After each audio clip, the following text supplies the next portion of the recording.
Zimbabwe, a country teeming with youth and vibrancy.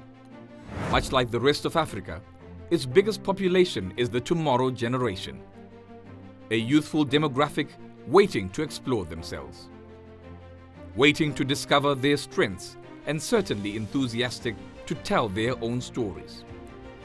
Stories of hope, change, and transformation. A substantial amount of these young adults are fresh from high school and absorbed by the nation's growing number of tertiary institutions, universities, vocational training centers, colleges, and polytechnics amongst a wide number of similar institutions. It is for this demographic that an organization was formed that would cater for the voice of the youth by the youth. A youth and student-focused institution known as Saywhat. Over the years, Saywhat has helped the youth navigate the uncertain minefield that is human physical development with emphasis to sexual and reproductive health and rights. Working in an area teeming with stories and discussions waiting to happen, Saywhat has seen the hosting of countless seminars, discussions, quizzes, debate sessions, as well as creation of several documentaries, public service announcements, and audio-visual material. This material has spoken to their demographic as well as influenced opinion makers into listening to the voice of the youth. Saywhat suddenly became a respected demographic of change makers and influencers through radio, audio-visual prowess, and their communications programming. Well into the region, including neighboring nations such as Malawi, Zambia, and Botswana, youth have interacted and come into contact courtesy of the audio-visual programming masterminded by Saywhat. And yet there was a real and urgent need.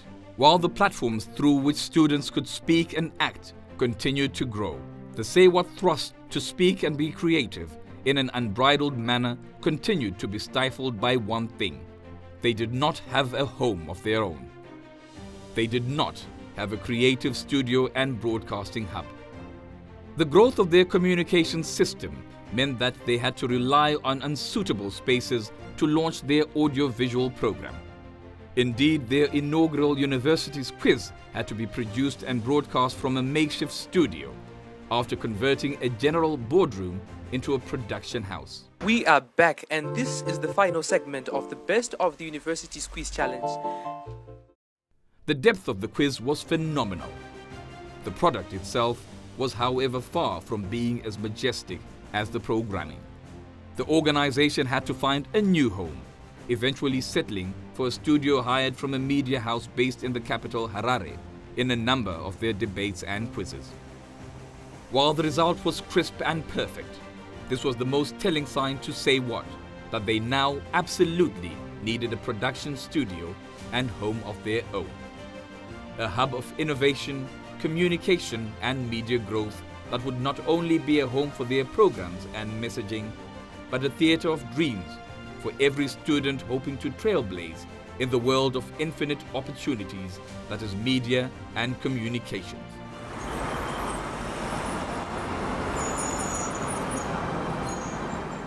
With funding from the Swedish Embassy in Zimbabwe, who had always believed in their vision, construction on the Saywhat studio began in earnest, with the construction team hitting the ground running on the 1st of April of 2021.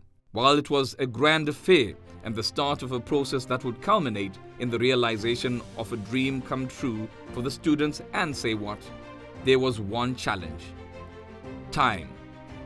The studio was penciled in to be the venue of the year's Olympics of intellectual sparring, the Saywhat Speak and Solve Initiative National Universities Debate. With a date engraved for July 6th of 2021, that meant the construction team had a mere 66 days to construct and equip a state-of-the-art studio, media and communications center, test it, and ensure it would play host to these intellectual Olympics. The pressure was palpable. Brick by brick and stone by stone, the studio work commenced. It was a nail-biting experience for the entire team. In a city where electricity and water supply could be subject to breaks, the job was made all the more tedious and nerve-wracking. The calendar was counting down. All the while, too, the days ate into the night.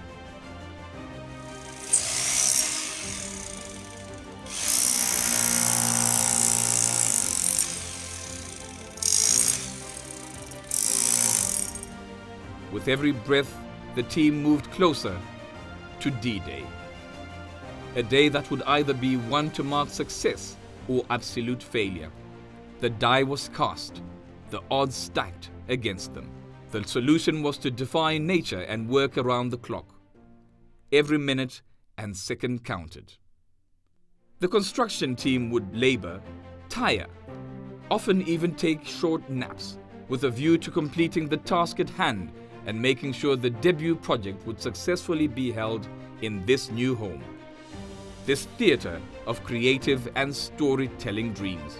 As weeks turned to days, hours and eventually seconds, hearts beat ferociously as the deadline beckoned. Yet on July 6, 2021, the opening bell went to successfully signal the start of the inaugural project in the new home. The Zimbabwean and Swedish flags proudly emblazoned after successfully funding the dreams of young Zimbabwean women and men. Saywhat had finally found a home of their communications projects. Allow me to declare the Saywhat studio officially open. May this day mark the beginning of a new era in SRHR digital programming for young people in Zimbabwe. Fitted with state-of-the-art equipment flown in from across the Atlantic, which arrived only days from the deadline, Saywhat boasts of one of the best studio, media and communication centers of their kind. A sound booth with their traditional trademark orange and black palette awaits thousands of hours of recording stories, dreams and messaging crafted for the youth by their peers. The spacious studio means they can now play host to their quizzes, debate sessions, as well as other in-studio discussion programs, while the entire experience means live and recorded work can be beamed from here to the rest of the world. While the Saywhat-affiliated aspiring filmmaker, television personality, storyteller, or even musician can now be assured of a home where their dreams can now come to fruition, Saywhat has answers for the dreams of every focused young Zimbabwean. Their mantra is to ensure access to the studio for use to even youth who are not directly affiliated to their brand. The studio will also be a creative hub open to hiring out to other organizations that yearn to develop the youth and build young dreams, but unlike Saywhat, do not have a world-class studio to their name.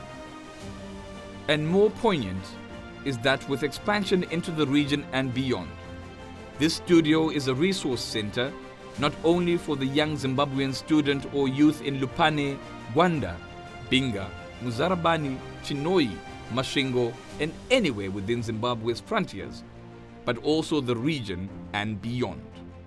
With active partners and a regional rollout in plan that dreams of lands including South Africa, Namibia, Mozambique, Zambia, Malawi and beyond. Those programs of collaboration will soon be coming to fruition in the womb of creativity that is the Saywhat Studio. From being a dream, a hope and aspiration, the hard work and tenacity of Saywhat and their partners, most notably the Swedish Embassy in Zimbabwe, ensured that the dream of a home indeed became a lived reality.